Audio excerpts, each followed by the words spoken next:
Dibandingkan sejumlah kota besar di Asia, Jakarta belum dikategorikan sebagai kota aman bagi warganya. Kejahatan jalanan masih marak terjadi sebagian sulit dilacak karena minimnya CCTV. Rencana penambahan ribuan titik CCTV sudah mendesak direalisasikan.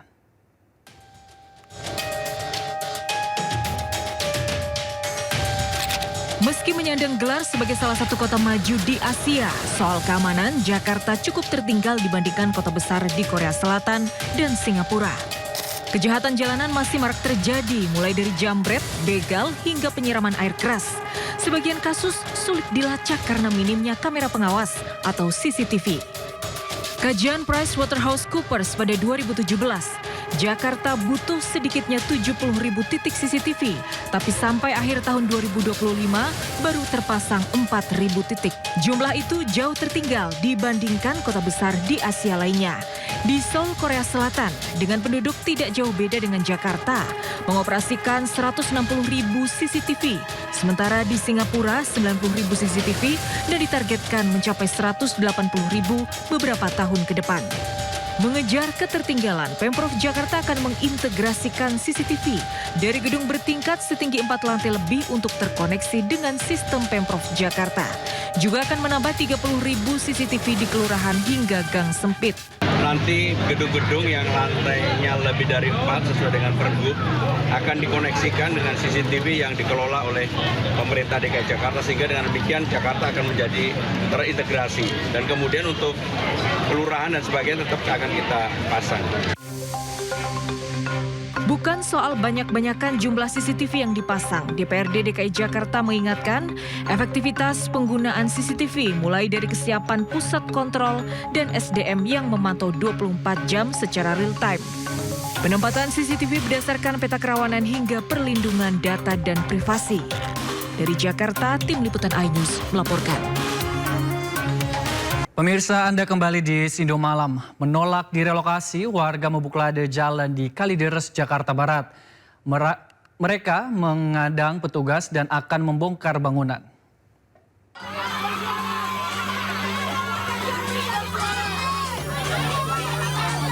Puluhan warga Kelurahan Kamal dan Pegadungan Kalideres, Jakarta Barat mengadang petugas yang akan melakukan relokasi. Mereka memilih bertahan dan menolak untuk dipindahkan. Alotnya negosiasi berujung pada kericuhan. Lahan seluas 65 hektar di kedua kelurahan nantinya akan digunakan sebagai lokasi pemakaman baru mengingat keterbatasan lahan di Jakarta. Saya warga masih ingin mempertahankan tempat tinggal yang selama ini mereka tinggalin, walaupun ya harus sadarin bahwa ini adalah lahan pemerintah. Dari sini ya nggak setuju sebenarnya. Kenapa Bu nggak setuju? Ya kan sekolah anak saya jauh. Sekolah anak saya di sini. Terus satu di sini. Ditawarin pemerintah untuk pindah kemana Bu? Ke Rusun. Daerah mana Rusun? Daerahnya pertama penawaran di Nagrek, selalu di Nagrek, Cilincing dan Rorotan. Di Nagrek. Sedangkan saya kan kerjanya posisinya saya kerja di sini, anak saya sekolah di sini, suami saya kerja di Tangerang, nggak mungkin dong, bentrok. Menggunakan alat berat, petugas gabungan membongkar bangunan rumah dan memindahkan perabotan warga dari lokasi. Sebelumnya, warga sudah diberikan tenggat waktu untuk direlokasi maupun pindah secara mandiri. Dari Jakarta, Miftahul Gani, iNews melaporkan. Pemirsa, warga Gaza Utara menggelar salat gaib dan doa bersama sebagai bentuk penghormatan bagi 3 prajurit Indonesia yang gugur di Lebanon. Salat dan doa dipimpin oleh Sheikh Manun. Salat gaib yang dilaksanakan di Jabalia, Gaza Utara berlangsung hikmat dan diikuti puluhan warga Gaza, Palestina. Doa dipanjatkan tak lama setelah kabar meninggalnya ketiga prajurit Indonesia akibat serangan Israel di Lebanon. Sheikh Manun selaku pemimpin salat gaib juga menyampaikan rasa duka mendalam sekaligus penghormatan atas pengorbanan para prajurit Indonesia yang telah gugur.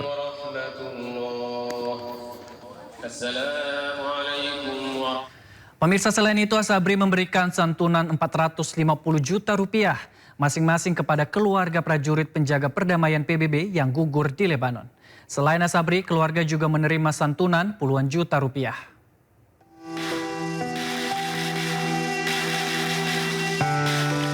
Serka Numerta Muhammad Nur Ihwan Salah satu prajurit penjaga perdamaian yang gugur di Lebanon dimakamkan di kampung halamannya di Taman Makam Pahlawan Giri Darmoloyo, Magelang, Jawa Tengah. Usai pemakaman, Direktur Hubungan Kelembagaan Asabri Haidir Abdurrahman menyampaikan santunan yang menjadi hak prajurit yang gugur. Santunan 450 juta rupiah untuk masing-masing keluarga 3 prajurit yang gugur dapat membantu keberlangsungan pendidikan anak-anak korban.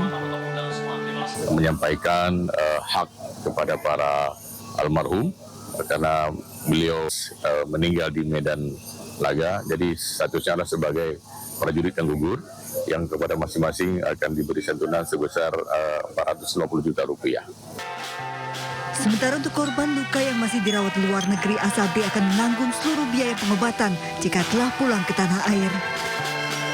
Keluarga ketiga prajurit yang gugur juga mendapatkan santunan dari sejumlah pihak puluhan juta rupiah. Dari Magelang, Jawa Tengah, Didi Dono Hartono, iNews melaporkan. Di tengah serangan Amerika Serikat dan Israel ke Iran, Duta Besar Iran terus melanjutkan safarinya bersilaturahmi dengan para mantan presiden dan wakil presiden Indonesia. Tak hanya itu, Dubes Iran juga bertemu dengan sejumlah tokoh cendekiawan Muslim.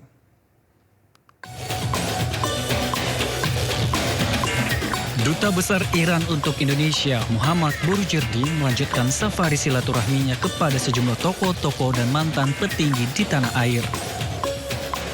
Terbaru, sang dubes mengunjungi Presiden ke-6 Indonesia Susilo Bambang Yudhoyono di kediamannya di Cikeas, Jawa Barat. Langkah diplomatik ini diambil untuk menyampaikan perkembangan terkini di kawasan, serta menggalang dukungan bagi kampanye anti perang. Sebelumnya, Borujerdi juga menemui Presiden ke-7 Joko Widodo di kediamannya di Solo, Jawa Tengah. Kedua pihak membahas situasi terkini yang timbul akibat perang yang dipaksakan terhadap Iran, serta dampak kemanusiaan dan ekonomi yang ditimbulkan. Jokowi juga menyampaikan rasa simpati kepada rakyat Iran, serta menyatakan dukungannya terhadap ketangguhan dan perlawanan pemerintah dan rakyat Iran dalam mempertahankan kedaulatan nasional. Sang dubes juga menyambangi Presiden ke-5 Megawati Soekarno Putri di kediamannya di Menteng, Jakarta. Dalam pertemuan itu, Megawati mengungkapkan selamat atas terpilihnya pemimpin tertinggi baru Iran, Mojtaba Khomeini. Sebelumnya, Megawati juga menyampaikan duka cita yang mendalam atas wafatnya pemimpin tertinggi Iran, Ayatollah Ali Khomeini, dalam serangan AS Israel ke Iran. Tak hanya mantan presiden, Borujerdi juga menemui mantan wapres sekaligus Ketua Umum PMI Yusuf Kala di markas pusat PMI di Jakarta. Dubes meminta bantuan kemanusiaan bagi korban terdampak, menyusul terbatasnya akses layanan medis dan logistik di Iran. Kedua tokoh juga pernah bertemu sebelumnya guna membahas peluang peran Indonesia untuk bisa menengahi konflik yang terjadi di Iran.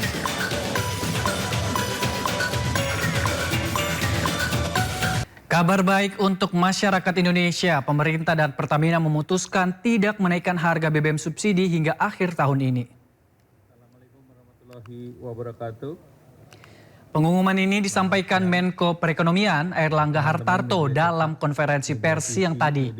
Pemerintah memastikan harga BBM di dalam negeri bisa dipertahankan hingga akhir Desember tahun ini selama harga minyak tidak melebihi $97 Amerika Serikat. Menko Airlangga juga menjelaskan jenis BBM subsidi yang dimaksud adalah Pertalite dan Biosolar. Dan itu berapa besar dampaknya sehingga belanja lebih.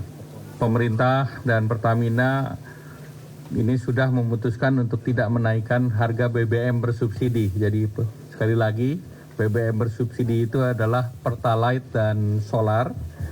Dan nanti Pak Menteri Keuangan akan menjelaskan selama harga minyak tidak lebih dari 97 secara rata-rata, maka harga BBM ini bisa kita pertahankan sampai bulan Desember tahun ini.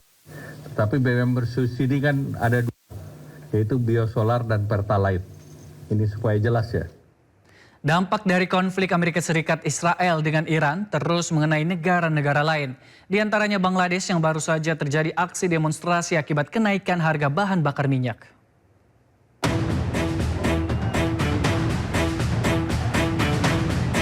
Di Dhaka, Ibu ibu kota Bangladesh, lautan manusia melakukan aksi protes terhadap pemerintah mengenai kenaikan bahan bakar minyak. Para pengunjuk rasa merasa pemerintah setempat telah gagal menghadapi krisis energi yang terjadi akibat konflik Iran versus AS Israel. আমরা ইরান যুদ্ধটাকে সামনে যদি নিয়ে আসি তাহলে সেটার কারণে আমাদের জ্বালানি সংকট, যেহেতু আমাদের সোর্স কান্ট্রিগুলো মিডল ইস্ট কেন্দ্রিক, সেখান থেকে বাংলাদেশে তৈল আসার জন্য যে সিস্টেম, এই সিস্টেমটা ব্যাঘাত হচ্ছে। কিন্তু ব্যাঘাত হলে আমাদের সাথে তো তাদের ভালো সুসম্পর্ক তৈরি করা দরকার। তেল সংকটে সরকার একদমই মিথ্যাচার করছে, আমি বলবো যে বলছে যে তেলের কোনো সংকটই নেই। আমি একটু আগে দেখে আসলাম যে আমাদের এই যে সামনের যে পেট্রোল পাম্পটি আছে, এখানে প্রায় কয়েক কিলোমিটার হলো গাড়ির লাইন যারা তেলের জন্য অপেক্ষা করছে। Kenaikan harga BBM di Bangladesh memberikan tekanan pada masyarakat dengan adanya kenaikan pada biaya transportasi dan harga kebutuhan pokok.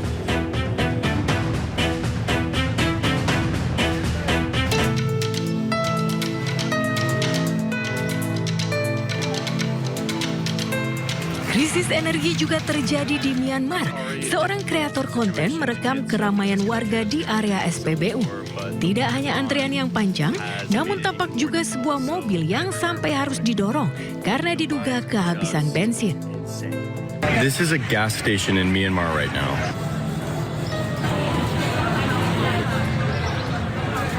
Insane. Membludaknya pembeli harus membuat warga rela mengantri hingga 3 jam lamanya.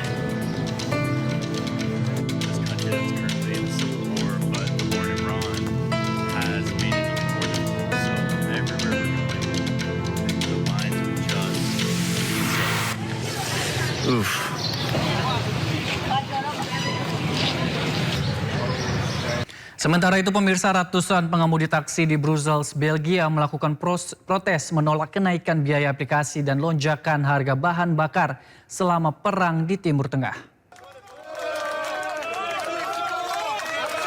Ratusan supir taksi membunyikan klakson dan menutup jalan yang menyebabkan kemacetan Boulevard Paceso, Brussels, Belgia. Mereka memprotes keringanan pajak bagi aplikasi, sementara mereka menanggung beban akibat lonjakan harga bahan bakar.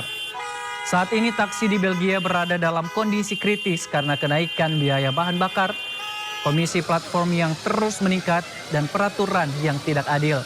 Blokade Iran terhadap Selat Hormuz telah mengganggu sekitar 20 juta barel pengiriman minyak harian.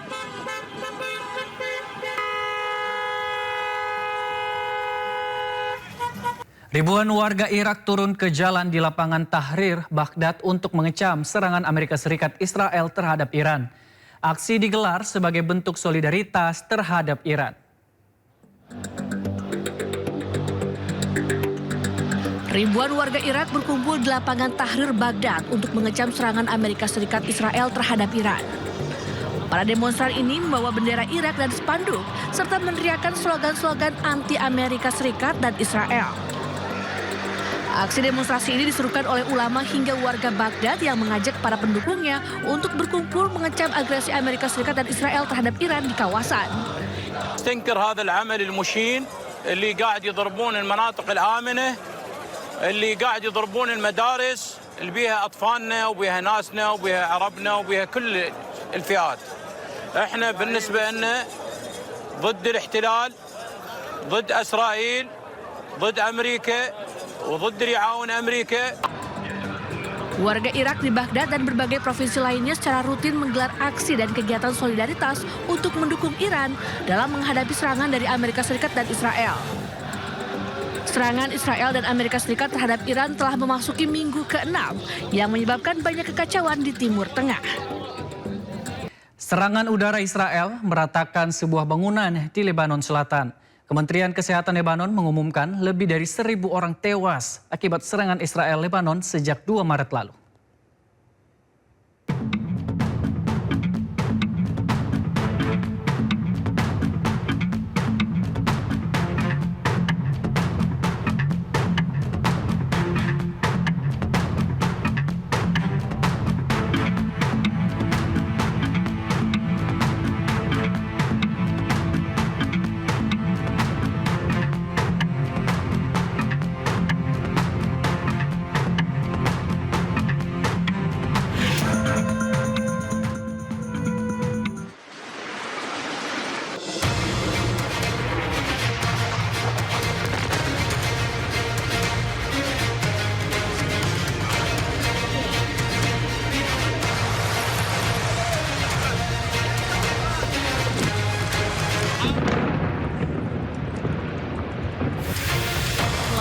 bahwa pesawat tempur Israel melakukan serangan di daerah Hamadiyeh di sebelah timur Tire dan di persimpangan Ma'arka di pinggiran Tire. Militer Israel mengeluarkan peringatan evakuasi kepada penduduk Tire dengan menyatakan serangan untuk aktivitas Hizbullah. Sementara Kementerian Kesehatan Lebanon mengumumkan bahwa 1.422 orang tewas dan 4.294 orang terluka akibat serangan Israel ke Lebanon sejak 2 Maret lalu.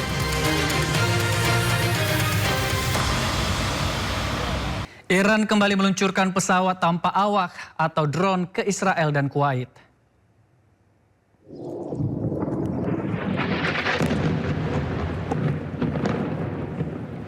Militer Iran kembali meluncurkan sejumlah drone yang menargetkan pabrik-pabrik petrokimia milik Israel di dekat Yamona.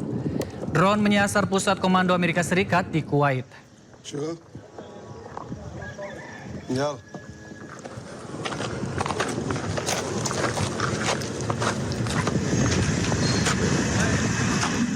Di Haifa, Israel, tim darurat dikerahkan untuk mengevakuasi korban serangan rudal Iran.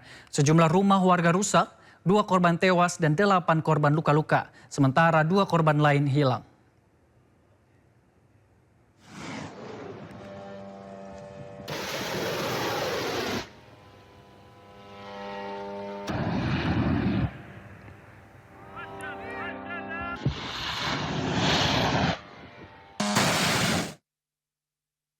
Dalam video yang belum diketahui lokasi pasti di Iran, ditemukan puing-puing bangkai pesawat yang hancur pasca ditembak tentara Iran. Sebelumnya pesawat Amerika terbang di langit Iran dan ditembak jatuh. Amerika dan Israel telah menyerang Iran sejak 28 Februari, kini masih melancarkan teror serangan ke langit Iran.